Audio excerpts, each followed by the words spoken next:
Novel کامل یقین قسط number 16۔ اس نے ہاتھ پر بندھی گھڑی پر ٹائم دیکھا، 5:45 ہو رہے تھے۔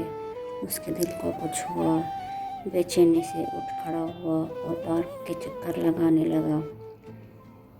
وہ آئے گی، شاید دیر سے آئے۔ دل نے اسے بہلایا تھا یا اس نے دل کو؟ سورج اپنے ڈھلنے کے آخری مراحل طے کر رہا تھا۔ پارک میں کہیں کہیں لائٹس لگا دی گئی تھیں۔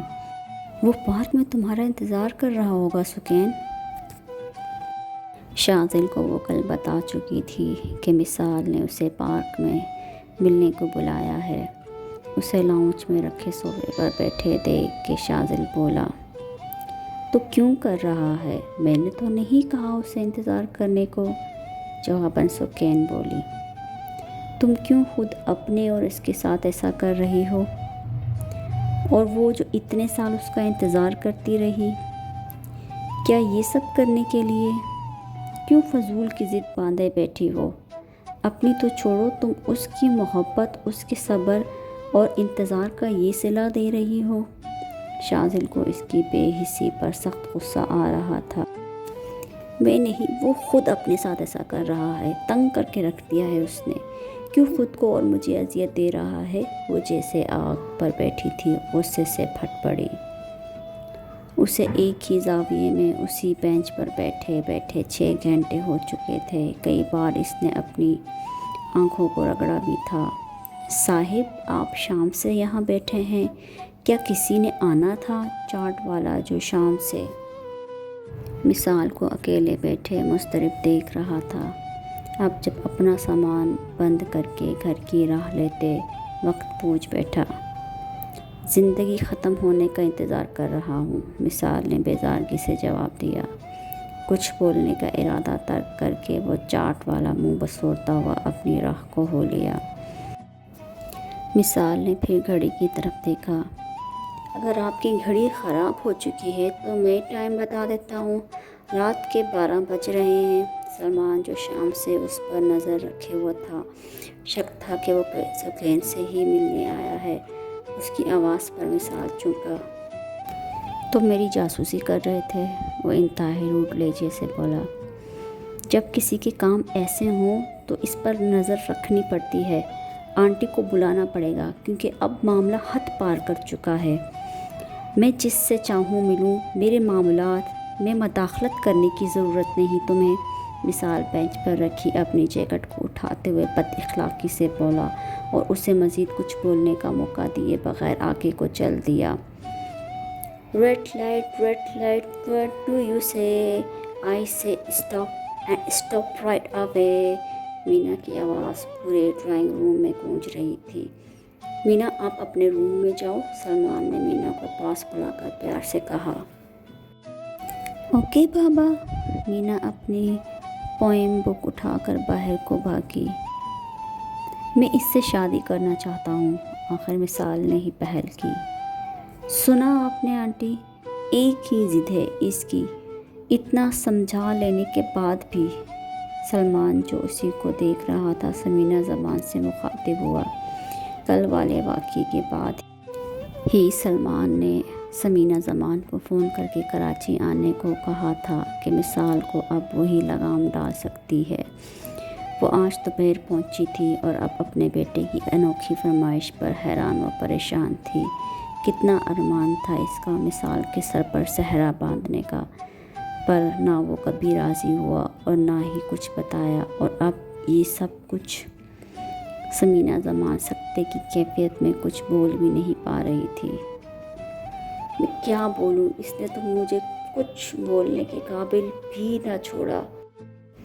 وہ بولی تو دل گرفتہ لہجے میں، اماں میں اس سے محبت کرتا ہوں۔ مثال اپنی جگہ سے اٹھ کر سامنے صوفے پر بیٹھی سمینا زمان کے قدموں میں آ بیٹھی۔ دیکھو ذرا کتنی بے شرمی سے اپنی ماں کے سامنے اپنی محبت کی کتاب پڑھ رہا ہے، انہوں نے سلمان سے طنزیہ کہا۔ اب اس عمر میں سارے جگ میں اپنی ماں پر تھو تھو کروانا۔ ولائد سے یہ سب پڑھ کر آیا ہے کہ دوسروں کی بیویوں پر نظر رکھ، ان کو ورغلا کر ان سے پیار کی پینگیں بڑھاؤ۔ یہ سب کرنے سے پہلے تجھے اپنے مرے ہوئے باپ کی جگ میں عزت اور میری بیوی کا ذرا خیال نہ آیا؟ اماں پلیز اور مت بولیے گا، وہ دکھ سے بولا۔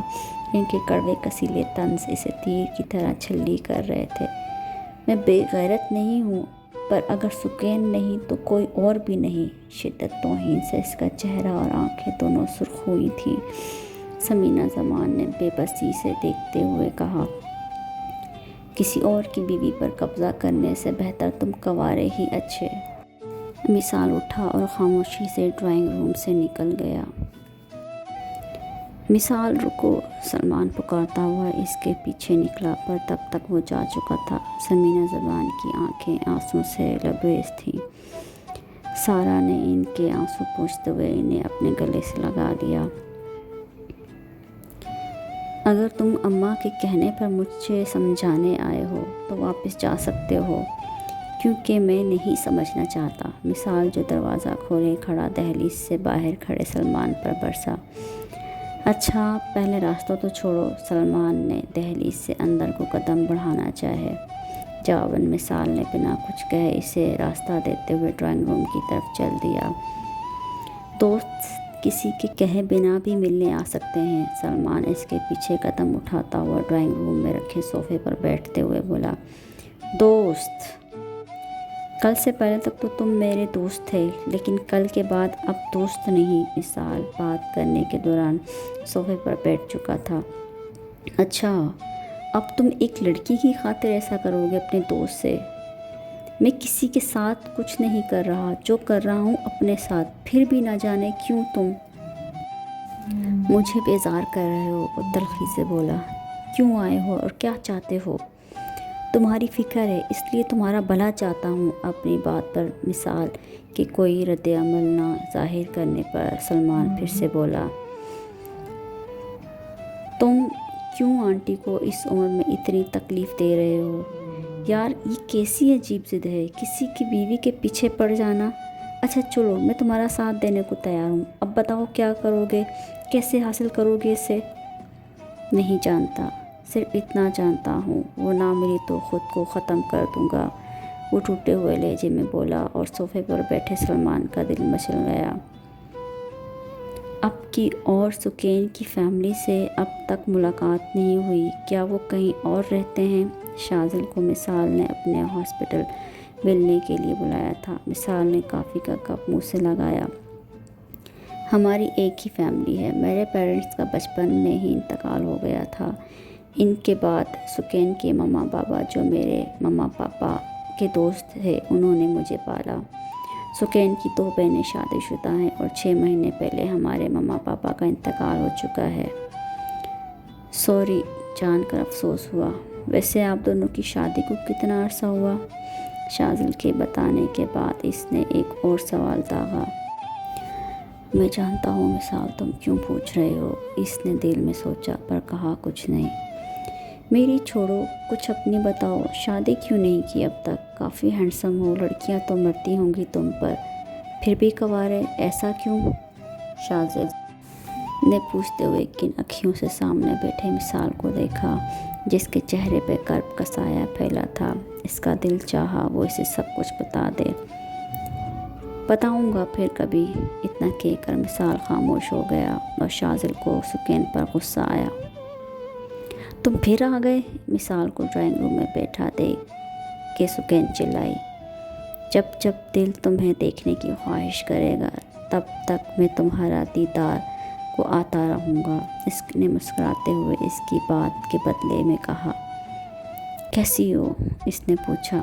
سکین نے اپنے منہ کو دوسری جانب پھیر لیا۔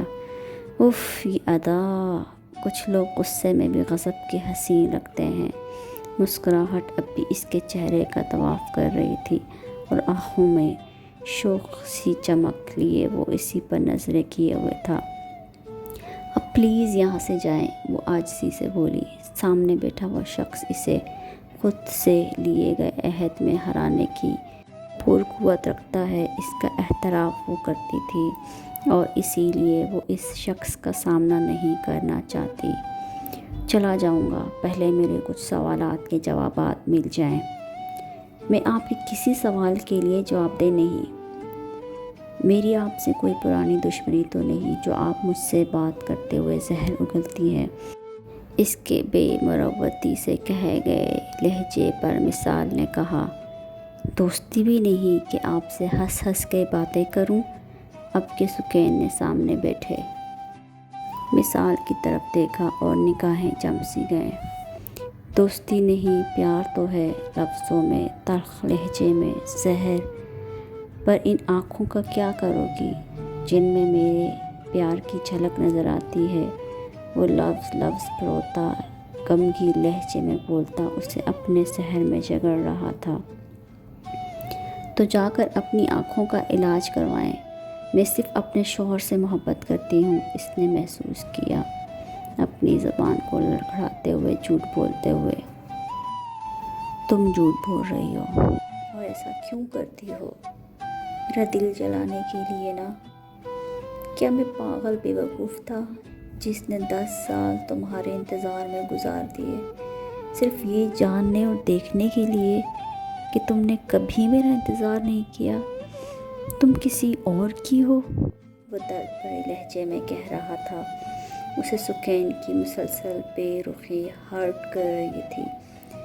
شاید میرا یقین ہی جھوٹا تھا۔